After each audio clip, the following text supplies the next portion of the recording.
그동안의 관세 등 반복되는 악재에 훈련이 된 암호화폐 투자자들 들어와.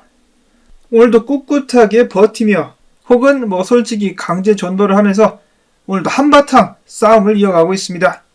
오늘도 여러분들 힘내실 수 있기를 바라보면서 나온 정보들 한 번씩 살펴보도록 하겠습니다.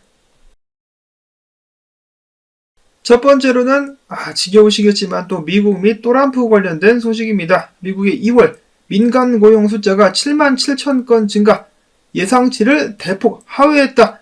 이를 통해서 약화되는 미국의 노동시장을 엿볼 수가 있었다고 하는데요. ADP 수석 분석가 같은 경우는 정책 불확실성과 소비 둔화가 해고 증가와 신규 채용 둔화로 이어졌을 가능성이 크다. 최근 다른 경제 지표들과 함께 볼 때 기업들이 경제 상황을 평가하며 채용을 주저하는 모습이 감지가 된다라고 덧붙였습니다.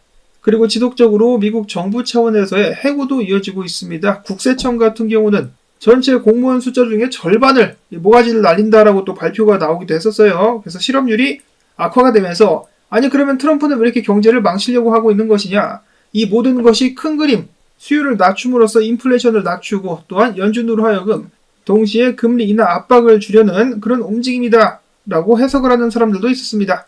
그리고 금리 인하 이후에는 양적 완화를 또 기대해 볼 수가 있겠는데 유럽 같은 경우는 관세 전쟁 때문에 돈 풀기가 시작됐다라는 소식이 나오기도 했었는데요. 관세 전쟁 덕분에 지금 돈 풀기가 시작됐다. 즉 유동성이 공급이 되고 있으며 또한 미국에서도 금리 인하 필요성이 높아졌다라고 분석하는 칼럼도 있었습니다.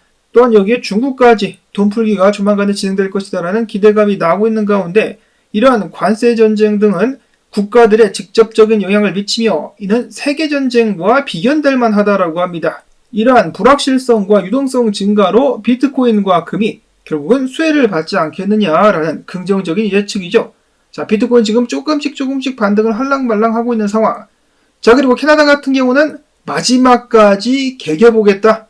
관세 전쟁이 있어가지고 미국의 바지가랑이를 뜯어 찢는 한이 있어도 먼저 승복하지 않겠다라고 밝혔습니다. 자, 과연 트럼프가 이를 어떻게 받아들이게 될까요? 트럼프가 괜히 트럼프가 아닌데 이런 발언들을 해가지고 긁어부스름을 만드는 것이 아닌가? 몇 주 전에 콜롬비아 대통령이 트럼프에게 달려들었었다가 강한 척 했었다가 개쳐맞고 깨갱거리면서 물러났었던 일이 있었는데요. 과연 캐나다는 어떠한 결말을 맞이하게 될 것인가?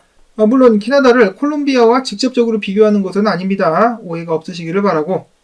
자, 한편 미국 같은 경우는 캐나다와 멕시코에 관세를 부과하긴 했지만 자동차 같은 경우는 관세에서 한 달 유예를 검토할 의향이 있다라고 밝히기도 했었습니다. 그리고 트럼프 같은 경우 어제 연설에서 한국을 연거푸 언급하면서 한국에 대한 압박을 이어가기도 했었습니다. 한국 사람들의 심기를 건드리고 있는 트럼프. 그런가 하면 이번에 사상 최초로 백악관에서 암호화폐 서밋을 주최를 하는데요. 과연 어떤 내용들이 발표가 될까 전 세계가 주목하고 있는 가운데 미국의 상무부 장관 하워드 루트닉 같은 경우는 해당 서밋에서 트럼프 대통령이 본격적으로다가 비트코인 전략 비축 계획을 포함한 암호화폐 정책에 중대한 변화를 발표할 것으로 예상을 한다라고 밝혔습니다. 일단 트럼프 같은 경우는 비트코인을 전략적 준비금으로 비축하는 방안은 유효하다라고 생각을 하는데 이 언급된 나머지 암호화폐들은 어떻게 다룰 것인가? 여기에 대한 의문이 제기되게 될 것이며 상무부 장관 개인적으로는 트럼프가 비트코인 외에 다른 암호화폐도 긍정적인 입장이긴 하지만은 개인적으로는 알트코인은 비트코인과 다르게 취급될 것이다 라고 생각한다라는 예상을 공유를 했습니다. 자, 그리고 커뮤니티에서 예상하는 해당 서밋에서 발표되거나 언급이 될 부분에 대해서는 바로 암호화폐 투자 및 거래하는 데 있어가지고 세금을 공제해주겠다라는 발표가 나올 수도 있다라는 기대감이 모아지고 있는데요. 에이다의 찰스 호스킨슨 같은 경우는 트럼프가 미국산 암호화폐에 대한 세금을 면제하려고 하는데 이에 대해서 좋은 소식은 상하원 양원제 워킹그룹과 백악관의 데이비드 sak스가 직접적으로 소통을 이어가고 있다는 것이며 부정적인 점이 있다라면은 아직까지도 무엇이 미국산 암호화폐인가에 대해서 법적인 정의가 없다는 것이다 라고 이야기를 했습니다. 자, 그래서 일단 세금을 면제하려는 의도는 확실히 있다라고 볼 수가 있겠죠. 백악관이 주최하는 크립토 서밋은 지금으로부터 이틀 뒤 한국 시간으로는 3월 8일 오후 7시 30분부터 진행이 될 예정입니다. 백악관이 주최하는 크립토 서밋은 지금으로부터 이틀 뒤 한국 시간으로는 3월 8일 오후 7시 30분부터 진행이 될 예정입니다. 다음으로는 오늘 미국 증시 상황 알아보도록 하겠습니다. 일제히 상승하고 있는 미국 증시, 그와 동시에 달러가 시원하게 빠져주고 있습니다. 104.45포인트. 자, 관세라는 악재, 이제는 적응이 된 것이 아닌가, 혹은 오늘 나온 미국 경제 데이터를 기반으로 봤을 때 금리 인하 가능성이 높아졌다라고 시장이 판단을 하는 것은 아닌가라는 생각이 드는 가운데, 비트코인 같은 경우도 반등을 해주고 있습니다. 89,878달러, 9만 달러를 향한 비트코인의 돌격, 부디 9만 달러를 뚫고 9만 3천 달러 위에서 안착할 수 있기를 바라봅니다. 그러면 다시 한번 상승의 문이 열리게 되겠죠. 이더리움 같은 경우는 2218달러, 이어지는 비트코인 현물 ETF 성적, 안타깝게도 어제도 유출이 발생을 했습니다. 1억 4,344만 달러가 빠져나가는데 다행히도 블랙락에서의 유출은 없었습니다. 자, 그런가 하면은 돈만 생기면 메다 꽂는다, 메다 플래닛 497개 비트를 추매했다라는 소식 나오기도 했었고요. 다음으로 최근 일본에서는 일본의 대형 부동산 개발업체인 오픈하우스 그룹이 비트코인 및 이더리움 결제를 지원하기 시작하면서 일본 부동산 업계의 중요한 변화로 평가를 받고 있다고 합니다. 앞으로 일본에 집 사고 싶으신 분들은 비트코인만 들고 가시면 되겠습니다. 다음으로는 플로리다주의 주지사로 도널드 트럼프의 지지를 받고 있는 바이런 도널즈 같은 경우는 본인이 주지사가 된다면 플로리다 주 차원에서 비트코인을 보유하겠다라고 밝히기도 했었습니다. 이어서는 분석 관련된 소식인데요. 스탠다드 차타드의 임원 같은 경우는 비트코인 지지선이 69,000에서 76,000달러대에 자리를 잡고 있는데 해당 가격을 결국 테스트를 하게 될 것이다. 마이크로 스트래터지의 비트코인 평단이 65,000달러인데 이에 가까운 가격대인 만큼 굉장히 주시해야 되는 주요 지지 구간이다라고 이야기를 했습니다. 반등을 하면 좋겠지만 무너지면 골로 가게 될 수 있다라고 경고를 하고 있는 것인데요. 이 자리까지 더 이상 가지 않고 쭉 비트가 상승을 해줄 수 있으면 정말 좋겠습니다. 자, 한편 비트와이즈의 최고 투자 책임자 같은 경우는 최근에 도널드 트럼프가 비트코인 및 암호화폐 준비금에 관련된 발표를 하지 않았습니까? 물론 소셜미디어를 통해서 하긴 했지만은 어찌됐거나 이는 굉장한 호재인데 시장이 이를 잘못 판단해가지고 가격이 빠진 것이다 라고 이야기를 했습니다. 사실 이를 두고 업계에서도 말이 많은데요. 비트코인 가격이 왜 빠지는 것이냐? 기술적으로 빠지는 것이다. 원래 뉴스 때문에 가격이 움직인 것은 제자리로 돌아오기 마련이다 등등의 말이 많은데요. 어떤 이들은 음모론을 제기하기도 했었습니다. 즉 시세 조작이다라는 것이죠. 자, 여러분들은 어떻게 생각을 하십니까? 분명히 호재가 맞는데도 가격이 오르지 않은 이유는 많은 분들은 아마도 시즌 종료가 됐기 때문에 라고 대답을 하지 않을까 싶기도 합니다. 이러한 상황 속에서 비트코인이 만약에 주요 지지 가격 구간 위로 올라갈 수만 있다라면 상황이 완벽하게 뒤바뀔 수가 있겠는데요. 과거가 반복되면서 개미털기가 끝나며 비트코인이 다시 한번 상승세를 이어갈 수 있다는 것입니다. 렉트캐피탈 분석가는 주봉 마감 93,842달러만 넘어준다라면 과거에 있었던 이 개미털기 및 후가 시잡기가 마무리가 되면서 다시 한번 강세를 보일 수 있을 것이다. 최근에 달러 하락을 정확하게 또 때려 맞췄었던 트레이더 엑소 분석가 완벽하죠.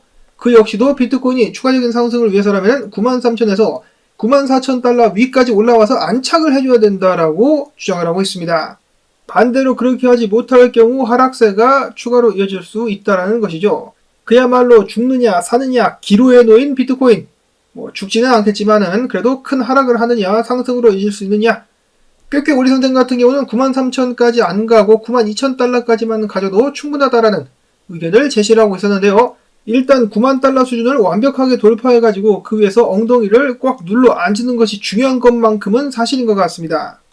애쉬 크립토 분석가 같은 경우는 비트코인이 이런 식으로다가 해당 상승장에서 이 정도 수준까지 과매도가 됐을 때마다 비트가 바닥을 찍고 상승을 했었다라고 하면서 이번에도 그 정도 수준까지 떨어졌기 때문에 바닥 찍고 쏘게 될 수 있지 않겠느냐라고 주장을 했습니다.